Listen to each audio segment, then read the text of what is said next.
The prophecies of Revelation 13 are coming to fulfillment at this very point of time. We have two beast powers in Revelation 13, one from the sea, from the old world, and one from the new world. Seas representing nations, kindred tongues, people, and one coming up from the earth. It's lamb-like, and it is coming from a sparse area. But what we're going to look at specifically is making an image to the beast, as Revelation 13 verse 14 says. And what is an image? Simply the beast was a persecuting power through the dark ages, implementing its own laws rather than God's laws. And an image is made through a close association of one beast with another, with this old world power. Now, another prophecy, 1885, in plain English: when Protestantism shall stretch her hand across the gulf to grasp the hand of the Roman power, when she shall reach across the abyss to clasp hands with spiritualism, when under the influence of this threefold union our country shall repudiate every principle of its constitution as a Protestant and Republican government. That's what it's based on, Protestantism and Republicanism, and shall make provision for the propagation of papal falsehoods and delusions. At this time we may know that time has come for the marvellous working of Satan, and the end is near. 1885. Republicanism is an ideology of governing a nation as a republic with an emphasis on liberty and civic virtue practiced by the citizens. More specific to America, the First Amendment: Congress shall make no law respecting an establishment of religion or prohibiting the free exercise thereof, or abridging the freedom of speech or of the press, or of the right of the people to peaceably assemble and to petition the government for a redress of grievances. What is this republic meant to be anyway? It's not just any republic. I pledge allegiance to the flag of the United States of America and to the republic for which it stands. What is it? One nation under God. Not just any nation, a nation under God, with exercise freedom, indivisible, with liberty and justice for all. In order to use the power of the USA and bring it around to its own purposes, the little horn, or the abomination of desolation, redefined the meaning of religious liberty. We have Pope Pius in his encyclical, August 15, 1854, he says, the absurd and erroneous doctrines and ravings in defence of liberty of conscience are a most pestilent error, a pest of all others, most to be dreaded in a state. The same Pope in his encyclical letter of December 8, 1864, says, those who assert the liberty of conscience and of religious worship also, all such as maintain that the Church may not employ force. And of course this is contrary to its ideals and wishes and its behaviour. The idea of papal infallibility came to a head at this very same time in the 1800s, during this Pope's reign. The common good is a term often used. Listen for it in the UN speaking about it, in the Vatican speaking of it. It applies to each human community, but its most complete realization occurs in the political community, where the state's role is to defend and promote the common good of civil society, its citizens, and intermediate bodies, as interpreted by the Church. Its ruled legislation is through the state. It's a big difference between the constitution of these two nations, but one is going to join hands and reflect the image of the other. In 2015, Pope Francis' speech en route to Philippines as he was flying in the plane, and he said, one cannot provoke, one cannot insult another person's faith, one cannot make fun of faith. There is a limit. Every religion has its dignity. In freedom of expression, there are limits. But one thing should be added: there is no limits when it comes to what is true. Killing in the name of God is an aberration against God. Well, this particular power was a killing machine through the Dark Ages, using the state for its purposes. I think this is the main thing with freedom of religion. You can practice with freedom, but without imposing or killing. And it's done both of those things, and been involved in the wars through other nations, particularly the other nation we're speaking about here, and has used it to serve its own means. Yet the Bible styled its iniquitous work as the abomination of desolation. It's characteristic of murdering God's saints. Many times he is called proselytizing a grievous sin, while calling for an inclusive ecumenism.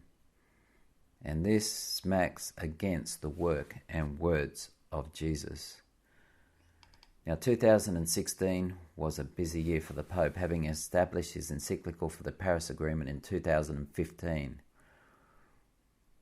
Through 2016, the Pope was busy meeting with the media giants. So, the Paris Agreement is based on the Pope's encyclical, which he put out in that same year, 2015. The Paris Agreement was signed in 2015. And then in 2016, he's busy meeting with many of the media giants right from the very beginning. From an article, when Pope Francis took the very first papal selfie with a group of teenagers less than 6 months into his pontificate, it was obvious he was going to be a very different kind of leader, and that he was. The People's Pope, as he has been nicknamed, was so keen to meet with others on their level, or in this case online, that he eschewed protocol and embraced the platforms preferred by millennials, many of whom have become disaffected with religion. Fast forward 2.5 years, and Pope Francis is meeting with the tech giants of Silicon Valley, Apple and Google. So he meets with Apple CEO Tim Cook, January 2016. Instagram CEO Kevin Systrom, he meets with him to discuss the power of images to unite people across different cultures and languages, and that's February, so the next month. Pope Francis meets with Facebook founder Mark Zuckerberg, and that's in August of 2016. And so we come to our time, the election, 2020. And so we have Biden, who's based his promotion, his campaign for the presidency on the Pope's encyclical, as put on his website, as given in his speeches to promote his presidency. And so he is looking to promote certain people to this new presidency, and political analyst Richard Stengel will be on Biden's US Agency for Global Media. So he was part of the Time magazine, the 16th managing editor from 2006 to 2013. He attended Princeton University. It's important to understand where a person is educated. After college, he won a Rhodes Scholarship, and he studied English and history at Christ Church, Oxford. And his comments are interesting. His comments on climate change. There needs to be an effort along the lines of preparing for World War II to combat the global warming and climate change. And his position on speech is this: I'm not against propaganda. This he reported to the Council of Foreign Relations in 2018. Every country does it, and they have to do it with their own population, and I don't necessarily think that's awful. Richard Stengel has said protection of hateful speech that can promote violence is a design flaw in the Constitution, the US Constitution, and should be fixed with new guardrails. Obviously, this is following the UN agenda and international law on hate speech. It's following the Vatican's ideology. Just like religious liberty has been redefined by Romanism, so has the truth been bookshelved with extremism.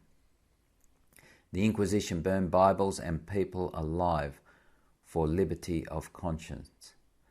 Stengel, a former MSNBC contributor, is transition team leader for the US Agency for Global Media, which includes broadcasters Voice of America, Radio Free Europe, Radio Liberty, and the Middle East Broadcasting Networks.